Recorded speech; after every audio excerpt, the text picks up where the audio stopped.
ઉપલેટામાં રૂપાલાની ticket રદ કરવાની માંગ સાથે ઉપલેટા રાજપૂત સમાજ દ્વારા રેલી કાઢી મામલતદારને આવેદનપત્ર પાઠવ્યું। રાજકોટ જિલ્લા ઉપલેટા રાજપૂત ક્ષત્રિય સમાજ દ્વારા રાજકોટ લોકસભા ભાજપના ઉમેદવાર પરસોત્તમ રૂપાલાના ઉમેદવારી રદ કરવાની માંગ રાજપૂત સમાજ દ્વારા મામલતદાર કચેરી સુધી રેલી યોજી મામલતદારશ્રીને આવેદનપત્ર પાઠવવામાં આવ્યું, જેમાં જણાવેલ છે કે પરસોત્તમભાઈ રૂપાલા દ્વારા રાજપૂત સમાજ વિશે અપમાનજનક ટિપ્પણી કરેલ, જેના લીધે ક્ષત્રિય સમાજમાં રોષની લાગણી ફેલાઈ છે।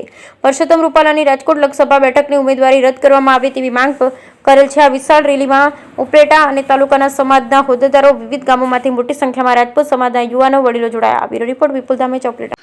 હું જયદેવસિંહ વાળા ગઢેસર રાજપૂત સમાજનો રોષ પરસોત્તમ રૂપાલાએ એક સભાની અંદર અપશબ્દ બોલી રાજપૂત સમાજને કલંકિત કર્યું એવું વાતાવરણ ઊભું કર્યું છે। આજે સારા દેશની અંદર અમારા સમાજનું કાયમીથી કાયમી ઉગ્ર વાતાવરણ ઊભું કર્યું છે। તો સરકારને અમારી માગ છે 15 દિવસ થયા કે રૂપાલાની ટિકિટ રદ કરો અને સમાજને ન્યાય આપો।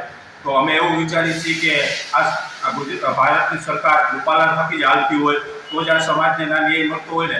એક વ્યક્તિના કારણથી આજે આ દેશની અંદર 22 કરોડ રાજપૂતોનું મતદાન છે, તો આ બધા રાજ્યની અંદર આનું અસર કરશે અને આવનારા સમયની ચૂંટણી નજીક આવી રહી છે, આનું પરિણામ આપી દેશે।